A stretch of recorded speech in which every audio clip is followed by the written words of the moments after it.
we are the first to bring USDA organic food to the masses in a quick service restaurant setting. You can, of course, go to Whole Foods or even, most of your local grocery stores and buy organic and prepare your own food. But Clean Juice is really the first restaurant that you can go to that's now across the country, and you can walk in and know that everything that you get is USDA certified organic because our restaurants are USDA certified organic. And we're the first to really scale that type of a concept across the country. Yeah, and I think that just comes from the idea of if we're going to present ourselves as a healthy restaurant, we want to actually be healthy. So for me, it was like, there's all these concepts that claim, clean food and stuff like that. And, that's fine. I understand supply chain, et cetera. But for me, I'm like, there's a culpability there of we're going to come out and say we're a juice bar and a health food restaurant. I want it to be as clean and as healthy and as organic as possible, something that you'd make at home from scratch in your own kitchen. I want to be able to get that when I'm on the go with my kids. So it's just creating a place and a restaurant and a food option for busy people that truly is clean and healthy and organic. I'm sure that requires a lot more effort to put in. So what have been some of the challenges of making sure that everything is clean and organic? Yeah. So, I mean, you hit the nail on the head, very challenging, especially in the beginning as we were scaling. When we first had 20, 30, 40 stores opened, it was harder to source organic because we didn't have the purchasing power. Now we have 120 stores open across the country, another 80 or so in development. We have national accounts with the biggest, distributors in the country. So it's a lot easier. I would still say, though, that supply chain is challenging regardless of what industry you're in right now. It's a challenge for whether you're serving organic smoothies or making vehicles or, building bridges. Supply chain is tough right now. And that's just, the environment that we're in. But at the same time, that hasn't lowered our standards of what we serve and what we procure for our guests. In fact, we're still going to those great lengths to get the best for our customers. And what have been some of the notable milestones or accomplishments this year at Clean? It's been a big year. I think the biggest thing that we announced was we signed a brand partnership with Tim Tebow. So he became kind of our first celebrity brand ambassador. He's opening a couple stores in his hometown of Jacksonville, Florida. We've gotten to work really closely with him. So that's just been really cool to associate the brand with someone that's as known as him, but also really embodies what we stand for, which is just being authentic and genuine and doing the best thing for your body and spirit. So I would say that's probably my biggest of the year. Yeah, I would have a couple as well. So when Kat and I first started Clean Juice, we were serving juices, smoothies, and acai bowls. And really that was it. Basically anything you can make from fruit and vegetables. Since then, we've added toasts and wraps. And now this past year in 2021, we finally launched organic sandwiches. So now, a guest can come in and order a sandwich from a Clean Juice. And that's important to us because we're not just a juice bar. We serve a plethora of products. So if Kat wants to come in and have a green juice, but maybe I'm a little bit more hungry, I can get the buffalo chicken sandwich and it's fantastic. And so again, back to our core standards, it's certified organic, it's healthy, but it's something that's a little bit more hearty and center of the plate. And so that's an initiative that we set out to do that we're excited about. Additionally, we opened 20 stores this year, which is, a huge accomplishment, especially in the environment that we're working in. And we actually brought on another 40 locations that we're going to open next year. And so, to us, that was a really big accomplishment. People want to continue to invest in health and wellness, and they're seeing it at the local business level, and we love it. Mm-hmm. And speaking of scaling, as you continue to scale more and work with more franchisees, do you find that it's easier or harder to kind of keep that organic, quality up? I would actually say it's probably easier now just because our purchasing power just continues to increase. That's not to say that we don't have challenges here and there, but overall, we're getting companies, like Cisco to stock more items for us, and it's becoming easier and easier, and that's not to consider the environment that all of us are working in, but at the same time, for us, I would say today it's much easier than it was 2 years ago. Mm-hmm. And so how do you think Clean Juice is or will be revolutionizing or evolving the restaurant industry? Well, I mean, it definitely goes back to our differentiation, right? We're the first to bring a USDA certified organic quick service restaurant across the country. No one's ever done that before. So I think that that is very revolutionary. And we're the first to bring that in a franchise setting as well. So we're not the only ones benefiting from it. Our franchisees are benefiting from the business that we've created by being able to open up a Clean Juice in their community and serve freshly prepared organic food to their guests. No one's taken on that type of initiative before.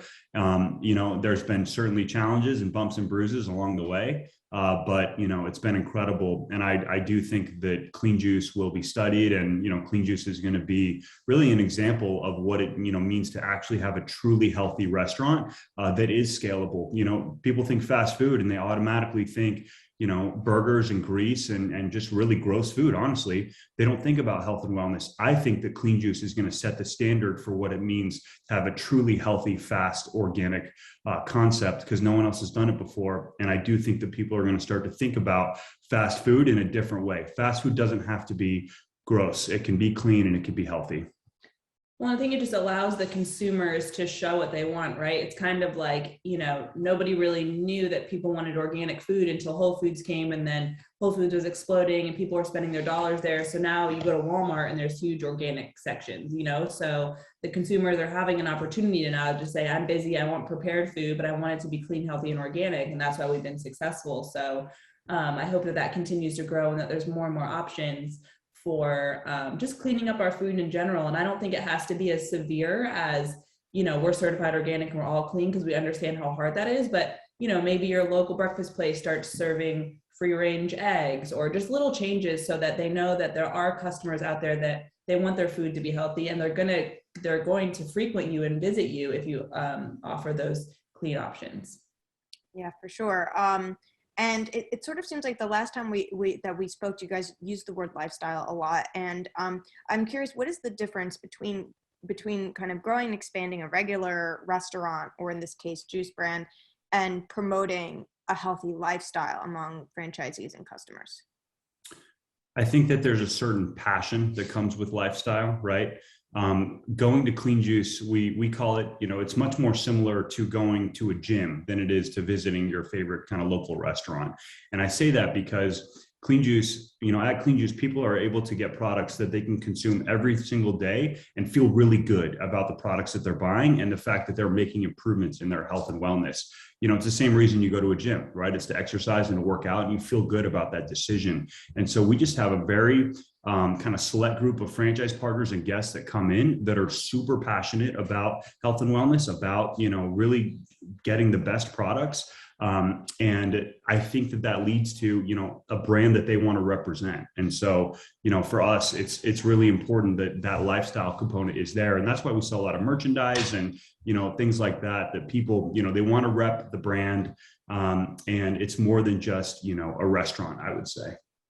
Yeah. And I think as we continue to build the brand, we like to build it out in that way. We launched a podcast where we have great guests, just because we were getting to meet so many people that had just great information, great doctors, great knowledge. And we were like, we need to compile this somewhere and put it out there for our guests and our customers and our franchise owners. So our podcast has been really successful. We have a couple other projects of media that we're working on.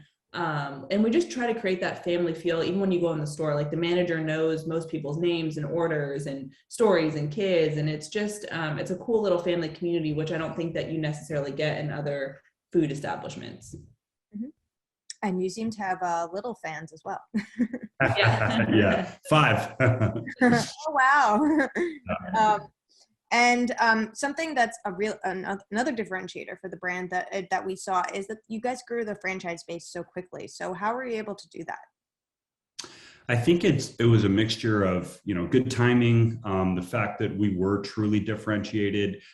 We got into franchising because our guests kept asking us, hey, is this a franchise? And could I bring Clean Juice to my community here or there, or, wherever they were from? And so it was really out of demand. And I think that's when the best franchisors kind of find success, is when they're not forcing it, right? It's when people are saying, hey, I'd love to open this, right? So they're clearly see a need for an organic food establishment in their community, and we help them solve that problem. So when we first started out, we didn't even, really know what franchising was. And so we educated ourselves, and, got a great franchising attorney to help us prepare all the right documents. But I mean, it was really out of guest demand. And I think that that's really what has set our business apart, is that we're not trying to give them something they don't want. We're giving them something that they're asking for. Mm-hmm.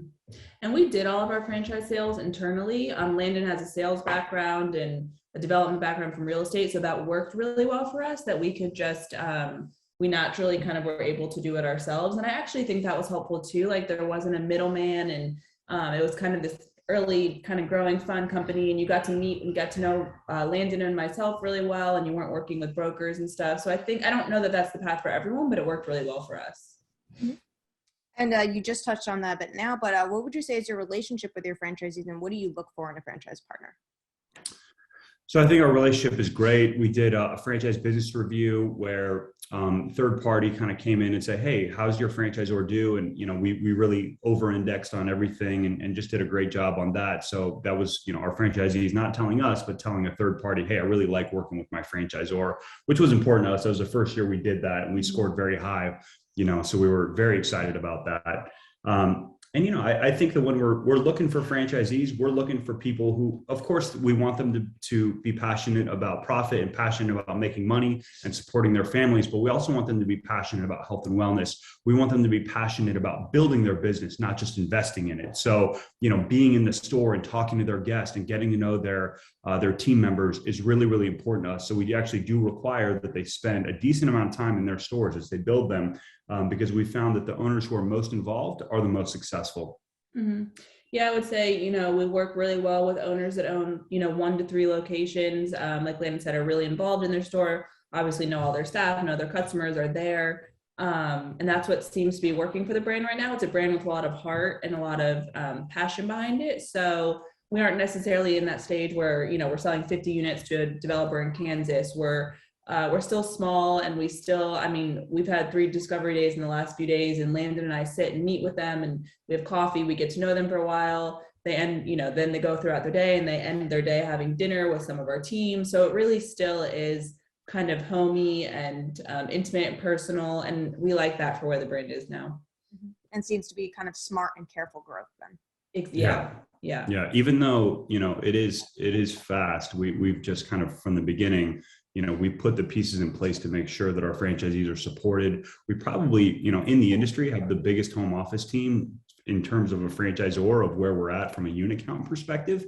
But I've always said, let's invest in our team, and they're going to invest back into the business. And so far, so good.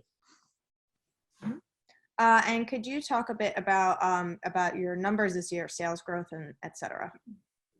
Yeah. So, like I said, we're going to end the year with roughly 120 open locations, with about 80 more in development. So we're approaching that kind of 200 unit brand mark, which is, just crazy to think about. It's super exciting and encouraging and beyond anything we could have ever, dreamed and hoped for. But we're excited about that. System-wide sales, I believe, are going to be over 60 million this year, well over 60 million. Next year, we're hoping to hit 100 million in system-wide sales. And we've got some really big things that we're trying to accomplish. And again, the numbers are important, but to us, the most important thing is that we're going to serve, 3 to 4 million guests in 2022. We served 2 to 3 million guests in 2021. And so to me, that's the most important number, because that's, 3 to 4 million opportunities to really change someone's life. And that's really why we run this business. For sure. And finally, I guess I would ask, what are your goals and what are you most excited about moving forward? I think that we have a really good team, a really good structure, a really good process. I want to see Clean Juice become, the dominant player in the industry, because I believe that, we serve the best product in the category. And I believe in really what we're doing. And so I want people to have access to the food that we serve. And so to me, that we can only do that through growth. And so, our goal is to get to 1,100 units across the country. That's what we think is a great number to start out with for Clean Juice. And so we're going to keep working towards that. And really just, again, with the bottom line, goal of just impacting, one person at a time at every single location. And so, that's really, really where we're trying to go. I think what's been cool for me, we actually just finished our year-end planning meeting. So we had, a few days off site with our management team, and every year we've kind of picked something to focus on. Last year was the year of the guests. So we really focused on pulling in guests and honoring the guests and doing special promotions. And a lot of that really worked. Our same store sales are up tremendously.